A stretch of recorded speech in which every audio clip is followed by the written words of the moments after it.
தேவனாம் இயேசு கிறிஸ்துவின் நாமத்தில் அன்பின் வாழ்த்துக்கள். 1 யோவான் 4:16 தேவன் அன்பாகவே இருக்கிறார். அன்பில் நிலைத்திருக்கிறவன் தேவனில் நிலைத்திருக்கிறான், தேவனும் அவனில் நிலைத்திருக்கிறார். பிரியமானவர்களே, நம்முடைய தேவாதி தேவன் நம்மிடத்தில் எதிர்பார்க்கிறது அன்பு ஒன்றே. நாம் அந்த அன்பில் நிலைத்திருக்கிறவர்களாய் நாம் இருக்கிறோமா?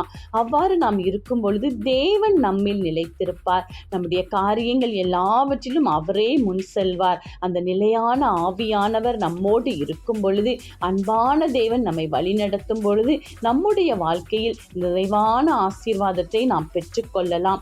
எல்லாவற்றிலும் நிலை நிற்கிறவர்களாக, பேர் பெற்றவர்களாக நாம் உயர்ந்திருக்கலாம். நாம் செய்ய வேண்டியது ஒன்றே ஒன்று, அன்பை நாம் பெற்றுக்கொள்வோம், நிலைத்திருப்போம். தேவன் நம்மோடு இருந்து பெரிய காரியங்களை செய்து நம்மை மகிழ செய்து வழி நடத்துவார். ஆமென்.